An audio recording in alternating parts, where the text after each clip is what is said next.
Well, we've made the bitter dark chocolate mud cake, the bitter dark chocolate cake ganache, and the cocoa powder mirror glaze, and now it's time to construct it all with George. And if you see me spitting, it's because the fluff goes into your mouth, and Asta did warn me. So if you feel anything in your mouth, it's fluff. I'm pretty good. Okay. Pretty good. No fluff at this stage. I should stand back because I okay. don't want on the cake. Yes. So what I'm going to do is basically so we've done the cake now. It's been cool. I actually would advise you to do the cake the day before because it's a lot easier to handle rather than if you do it the same day. Okay. Then you slice through it. I sliced it in 3 spots, so basically in the middle and then through the top. Just get rid of basically the top. And sometimes I actually use that as a nice way of tasting the cake if it's the right. Oh, and then you have a really smooth top. And you've got a nice, easy to fix basically top. And it doesn't matter that it all falls to pieces? That doesn't, because you're not going to use that. So that's basically, you know, get rid of it. You can eat it if you want to taste the cake. That's for me to taste it. And then this is the part that I want to use and basically dress up with my ganache. And that's the ganache that I've been fixing previously. So that's basically, I split it, put a bit more cream in it. Now it's set. I hopped it to actually do that in the fridge. So you can put this ganache into a fridge to speed it up a little bit. And if you want to, this is a very rich cake. So if you like, you can put more filling into it. It doesn't necessarily have to be ganache, could be other things. But could you put cream? You could put put cream, but it's quite soft because it's so dense and heavy. It would probably squash it all out.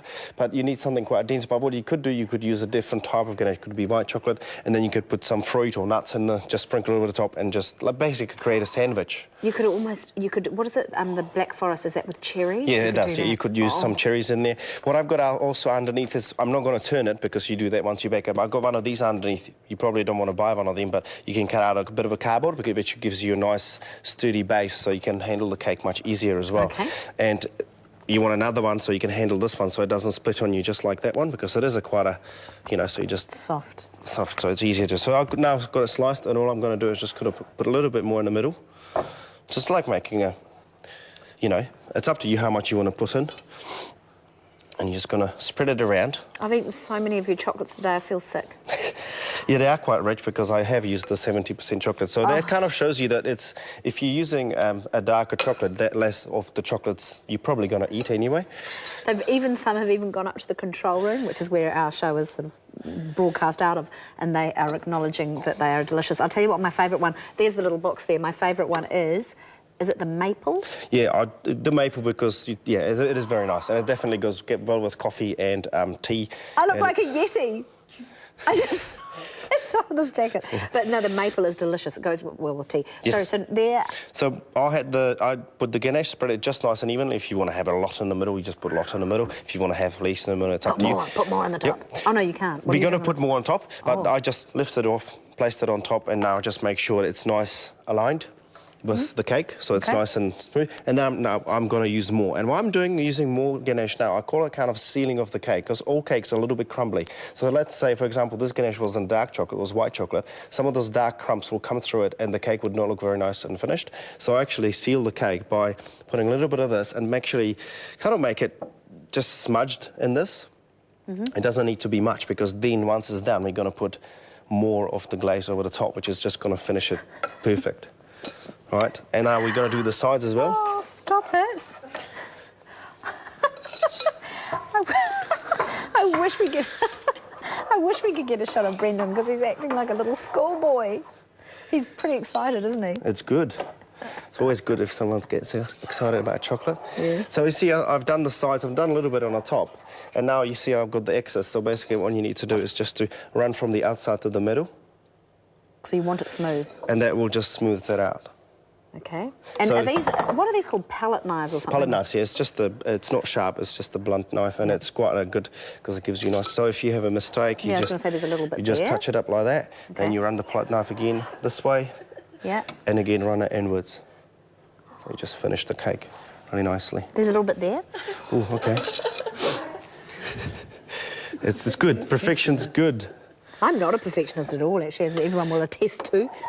But you don't have to worry about it this stage too much. It's all about just sealing. It's all about just sealing the cake from the crumbs, right?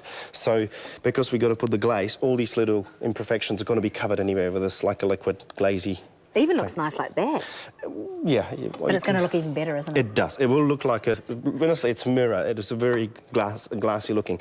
So what I'm going to do now, the glaze that we made earlier, we're going to pour it over. But because of time restrictions. I would normally put this in the freezer for at least half an hour. Freezer? Yeah, freezer or fridge. Fridge an hour, freezer and a half an hour. So it gives this nice and really firm. So if I pour the warm glaze over the top, it's not going to melt into this ganache, which might happen today, but let's just try it. It's only live telly. It's only the nation watching you. So I'm just going to check if this is all nice and straight. Yep, so we've got the cake pretty good. Yep. And what I've got here, I've done this for the basically glazing. So because the cake's quite heavy, if you want to hold it, it's quite heavy, isn't it? Oh, yes. It's very dense. Hockey puck. So what we need to do, you can place it on there, and what it will do, it's okay. I've got it. Good. Yep. What it will do is, if we're going to pour it, it's just going to run on a plate, so we can recycle basically the glaze, and then not wasting anything. And also, it's then later on easier to lift it off, rather than if you had it on a table, probably stuck. So it's easier to lift it away from the glazed. Okay.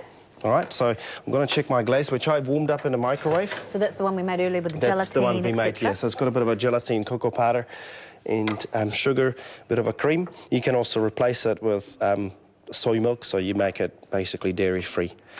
Oh. So this cake, vegan. actually, everything can be replaced with things, so you can make it dairy. What would you replace the butter with? The butter, you place it with, that's just the margarine. Okay. Which is always... Wouldn't be as delicious, though, would it? Yeah, but it's, you know, yeah, it's just... But you can if you want to. This is obviously will have a lot better flavour. So all I needed to do is just to melt this out. I think it just needs a few more seconds in a microwave. Okay, we can do that. Yep. And do you ever get sick of chocolate? Me personally, if it doesn't work, that's when I get sick of it. But no, I like chocolate. I really do like chocolate. And, you know, I eat it every day, not just because I have to taste it, so I know it's well done, but I do like chocolate. It's like, it was quite funny, one Christmas we were at home and I was away just for 2 days and I had to go and get myself some chocolates from work because, yeah... You missed it that much? Yeah, kind of craved...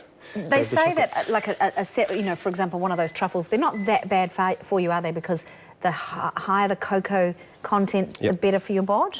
It is, and as well as you probably will eat a little bit less because they're so rich in flavour, you're probably going to eat way less than... All right, let's get on with it. All right, so basically, stir this through a little bit. Let's hope it's not too hot. So all you want is just until it's melted. You don't want to stir it too much or excessively because you will add bubbles to it. And this just goes on top. I think it is a little bit too warm. So you want to put a little bit more than you actually need. Yeah, and then what's going to happen? It's going to dribble over the sides. And you want to have your palette knife cleaned. Oh, stop it. And just push it to the sides so it just runs over the edges. All right, we'll let you keep doing that while we tell everyone... Brilliant. ...what is on the show tomorrow. Oh, my goodness. Now, if you want to go to the New Zealand Chocolate Festival, you can see our website for all the details. That looks amazing. Now, speaking of food, tomorrow, Paul Mercurio, calm down, joins us. He's cooking beer-battered Sichuan fish bites. Look, and he's decorating it too with those lovely truffles. Plus, Adam Newell's in and he's making smoked fish and spring onion pies and baked winter fruits with vanilla and lemon mascarpone and apple chips. Also tomorrow, Lynn Webster shows you how to live on $100 a week. Oh, well, bet that cost $100. Laugh along with the Laughing Samoans, improve your relationship with Dr. Demartini and ease into the weekend with the music of The Utes. We'll see you tomorrow. Ka kite a popo. Ka kite. That looks